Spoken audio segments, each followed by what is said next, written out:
Okay. Well, we will be moving on then to section 6, approval of board policies and objectives.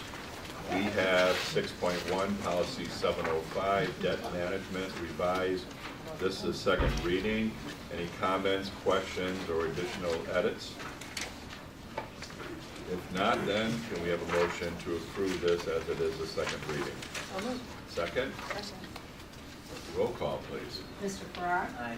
Mr. Anderson? Aye. Dr. Finger? Aye. Dr. Griffin? Aye. Ms. Holland? Aye. Mrs. Oshauer? Aye. Mr. Roca? Mr. Stanton? Aye. Section 7, approval of financials. 7.1, resolution approving reimbursement of travel, meal, and lodging expenses, page 13. 7.2, resolution approving and ratifying bills, authorizing budget transfers, and accepting monthly financial reports, pages 14 through 28. Can we have a motion, please? Second? Second. Discussion? Roll call, please. Mr. Farrar? Mr. Anderson? Aye. Dr. Finger? Aye. Dr. Griffin? Aye. Ms. Holland? Aye. Mrs. Oshauer? Aye. Mr. Roca? Aye. Mr. Stanton? And before we begin our dialogue about the next tuition agenda items, Ken Gosh will provide a presentation that provides context for these topics. Ken? Thank you very much. First, I just want a brief overview from our various board retreats over the past several months. If you recall, as a team, we talked about our budget priorities, and as it comes to the tuition fee discussion, a big part of those priorities are addressing student success, the enrollment and growth objectives of the board, and the college infrastructure and resource development needs. We also talked about guiding principles, and one of the guiding principles is making sure that our tuition and fees are kind of in the middle of our peers. So tonight's work is helping to address that. We also talked about our key financial assumptions as we started our 3-year financial planning. And in a big part of our modeling, we built in an assumption of per credit tuition increase of $4. And with that, we know that still leaves us with a modest budget shortfall to address. We also talked about the key budget uncertainties at that meeting, and since that time, we've also learned a little bit more about the state. We've also learned a little bit more about our employee health insurance cost trends, and we've also been documenting the college's facilities and deferred maintenance needs. So as a way of update, the governor's budget address did in fact remind us all that the state budget is still very tight. They mentioned the backlog of bills, the deferring pension obligations and strategies like that the governor's wrestling with. But despite that, the governor's budget recommendation does in fact call for a 5% increase in state operating grants for community college. It also has a modest increase in the community college student MAP awards, which is very encouraging. The governor's budget also recommends some veteran grant restoration work, and also the second year of deferred maintenance grants. So that's from our perspective, a good note that's coming out from the governor's budget. We also learned since the last retreat that our employee healthcare cost trend has been improved. We were kind of modeling, assuming a 9% healthcare cost trend, and we believe it's down to the low 7% range. We haven't calculated yet what that exactly means for our budget, but it'll help. On the downside, we know the state did approve a new state minimum wage law. We estimated what that might mean for the budget. And we also are, as we mentioned earlier, working on facilities and technology needs that are pressing for the college.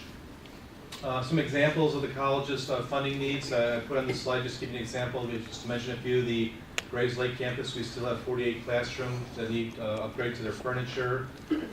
33 rooms need AV equipment upgrades. And then when we look at the other campuses, furniture and AV needs, there's another $214,000. So as we covered in our committee of the whole, there's a body of work that needs to be done, and we're going to work hard through our budget process to address that. One of the things that we point to is our total revenue perspective. We know that ideally a third of the funds would come from the various key categories, but we know it actually mostly comes from the property taxes. We get a very small portion from the state, and right now tuition is less than 30% of what we use to support the college operation. We do know that the college works hard to keep the college affordable through our Pell and MAP scholarship programs and our Promise programs, and our faculty have done an outstanding job looking to lower instructional material costs through our OER program. And that kind of brings us to a new theme for tonight. Dr. Sleddick her first perspective working in Lake County and in Illinois is that College of Lake County historically has relied on its operating budget to really support the capital needs of the college, where many of our peers have relied on going to the voters or using GO bonds to fund capital needs. So we took a recent survey over the last 5 years of what our peers have done, and you'll notice we used the limited obligation bonds that the tax levy allows. It's a small portion of our strategy, but we relied on alternative bonds to fund capital. Most of our peers have used GO bonding and limited tax funding. I think Triton College is probably the only other college that relies solely on alternative revenue bonds for their infrastructure needs. Excuse me, Ken. Sure, go That GO bond, that's a regular referendum going to Correct, the regular taxpayers? referendum bond. And what's that stand for? GO? General obligation. Oh, thank you. The general obligation of the district. Thank you. So Connie, I took a look at the financial statements of our peers to try to give us a little bit longer perspective. And this table shows over a 10, 15-year period what the various colleges have issued in way of debt to support their capital and infrastructure needs. You can see COD, Elgin, Harper in the kind of that top tier. And that green bar also indicates the voter-supported debt versus the reliance on the operating fund revenue to support the bonds, which is kind of that gold bar. And then I quickly took the data, just kind of normed it on a FTE basis to see how we stacked up relative to our peers. And you can see College of Lake County's debt issuance is about $8,500, $8,600 relative to Elgin or DuPage or Harper, who are relying on a much higher level of bonding to support their facility and infrastructure needs. And I think this data just kind of hopefully gives the board that perspective that our college has historically relied on operations to support our capital infrastructure needs. So, as we talked about in the retreat, we've modeled in a $4 tuition increase, which is a little less than 3%. We note here that a dollar change is about $240,000. And we note that our sensitivity testing, we looked at 3 different scenarios of enrollment forecasts. We relied on the best case scenario for our planning purposes, and we assumed a $4 option, and that was getting us that projected negative amount. As we deemed to be at least give the college some cost-cutting work to do as a part of the exercise. And then we compared that to our stated goals and objectives as being, comparing towards our peer. The current year tuition, we're slightly below our peer colleges, and we're well below the state average. We know this is the raw data, and you've seen this before regarding how we stack up with our peers from more of a table presentation. And then the most recent information we have what our peer colleges are doing. Right now, we know Harper's approved their amount, $3.75.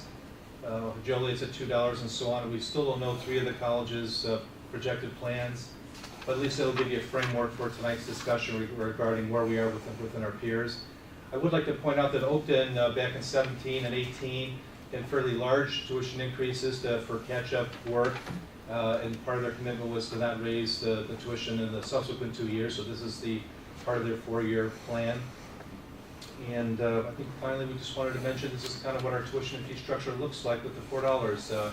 It's made up of the $119 tuition currently plus the $4, and then there's the existing comprehensive fees. We're recommending no changes there, and I guess that takes us to our question section. So based on all that information, we're asking for the board's guidance tonight on what future tuition and fee level will the board authorize for the college. The item before you, we have the $4 recommendation, but clearly it's really up to the board to decide whether we adopt this or some other scenario, whether we look at multiple years or not. It's really up to the board, but at least the administration's got a request on the table. Okay. Go ahead. Just a few money questions. The $500,000 projected deficit for the upcoming budget, does that include the minimum wage? It does not. differential? And how much was that, 1.4 Connie, can you million? remind me what was the? Well, it's kind of stagnated over a couple of years. I think in the next year's budget it'll be maybe around 200,000, not quite, but Okay. All right. Thank you. 148. 148. 148,000. Okay. Thank you. Any other comments and questions?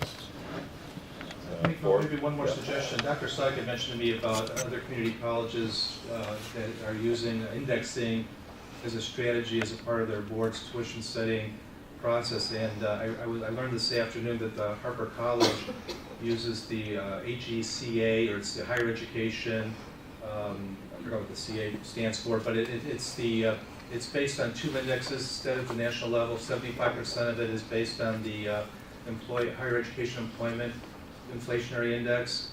25% is based on the gross national product inflator measure of inflation. They combine those two to come up with an increase. So when Harper approved the $3.75 increase, it was based on the HECA index for higher education inflation, and that represented about a 2.5% increase for them. So as you saw from our recommendation at $4, that's about a 3% increase. And we know that if you looked at CPI in December, which is what we base our property tax inflation on, that grew at 1.9%. So if you think of a board thinking about inflationary indexes or that strategy, we know Harper College is using that strategy today. I learned from their controller that they used to use the CPI factor, but they felt that was kind of depressing the true natural cost growth of a higher educational institution, so they recently opted to change to that. They sent me the paragraph that they include in their board policy that includes that language or that particular index, and they also put a cap on it of 5%, not unlike the property tax index as well, so that if it's a high inflation year, that board won't allow tuition to grow any faster than 5%. So it's for discussion. At least wanted you to be aware that that's what another peer is doing to help facilitate the annual tuition increase discussion. Did you, by any chance, contact Lincoln Land Community College? I did not yet, but I was aware that they may have a program as well. We can do that. That's something we might want to take a look at in the future.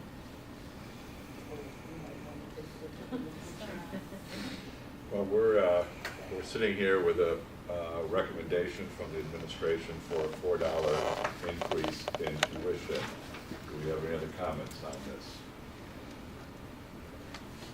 Julie? We're trying to be accessible, and the more you increase the tuition, the less accessible we become. I have a hard time, $4 all in 1 year on our students. I don't know if it's possible to do $2 this year, $2 next year. Cost of living wage is going up. The students will have a little bit more money in their pocket next year. But I'm having a hard time with $4 right now. I understand all the budget implications. I do. But sometimes you just need to tighten the belt on those budget income, so we don't put it on our students. I understand our revenue resources are limited right now. Although we're getting new buildings and there can be naming rights, there can be other ways to look at revenue where we can build revenue and not put it on our students' backs. Brandon, have you talked any more with the students about the issue of tuition increase in terms of, since the last time we met for the finance retreat? So, as I said earlier in my report, Connie went in and talked to SGA about it. And they didn't really say much about, they didn't say anything about how it was bad. They just said, what are their options here? Are there ways that we could, well, first they asked if we could decrease it, and so that wasn't an option. And then they asked what would happen if there was no increase, and we talked about how it would mess with the budget a little bit. And they didn't really say, they weren't very opposed to it. I don't think that it's a huge change, but I think it may affect some students. But they were just all really asking questions about why there would be a change, not really saying anything about, they weren't really refuting it or anything. So, I guess it's up to you guys. So that was a discussion with the Student Government Association? Student government. Who are representatives of the student body? Yeah, I mean, we can't obviously speak for all students, Right. but I mean, they understood why there would have to be an increase, but we didn't say much about the amount. They just knew that Any other comments, questions? Yeah, Did we- I've got some Help. information that I, Should we have the question, Paul? What's Table that now? first? Should we get speak up. should we get the issue on the table first and then have the discussion? Well, With this- we have a recommendation from the administration for a $4 increase in tuition for this year. Does anyone want to make a motion to that effect? Are we voting on it? Well, we have a discussion after we made a motion. Or do you want to do it, continue this way? Or do you want to just have do you just want to have a discussion about it? Maybe offer another amount, Yeah, let's have other a discussion. methodologies? Make a discussion. So we'll just have the discussion, Yeah, okay? that's fine. Well, we'll continue the discussion. Barbara, you were Yeah, speaking? I had an opportunity, since I'm going to be retiring soon, I had an opportunity to ask for some additional information, which dates back 30 years, which was the first year I was elected to the Board of Trustees. And I gotta tell you, I'm gonna share this information with you because I think it's noteworthy as we discuss tuition rates and buildings and whatever. Back 30 years ago, we had 405 employees at the College of Lincoln. We more than doubled the number of employees that we have here today. It's up over 832. Our square footage in our buildings has increased by over 366,000 square feet. Our operating budget has increased well over 500%. We've gone from like 19.6 million to 107.6 million. We've almost doubled the amount of academic programs that we offer. And up till now, if we do this increase, our tuition will have increased more than 550%. That's over 30 years. And granted, that's a long time. But the telling statistic also is part of this that kind of jumped off the page at me, and this is no secret, I've talked to Lori and others about it. Over that 30-year period of time, our enrollment has only increased 1,600. So we've more than doubled the size of our employees, almost doubled the amount of square footage, but we've only increased enrollment by 1,600. To me, that's a very telling piece of trying to put all of this into perspective. And I think at some point, and I'll say the board, I think we need to look at better balancing the needs, the growth, and the cost as we move forward. After I saw these statistics, quite frankly, I'm not sure I've ever voted in favor of a tuition increase over the years, but this one kind of like put me over, putting all the pieces together, that we've got all this growth going on within employment and programs and facilities. However, our student population hasn't increased. It's only gone up like 13% in the last 30 years. So I think that's something that we need to be working on as well. Is that including full-time, part-time, GED, It's including the partnerships with the high schools, Yeah, and I got dual the- degree? Yeah, I got It's including the. everybody? Connie, do you want to respond? Well, it's Or Derek? FTE, Sean, maybe? They're the Sean? folks that put together the information for me. When I first got the information, I was, wow. And so I asked again, I said, go back and check this to make sure it's accurate. And I've been assured that it is in fact accurate. But let me also say another piece here, though. Back 30 years ago, we only had a 1A bond rating. And right now, we've got a AAA bond rating. So I think that says something positive as well. But I'm hoping as we move more toward the student success culture here at the College of Lake County, we're going to be able to maybe balance out some of the increases that we're showing that are not reflected in our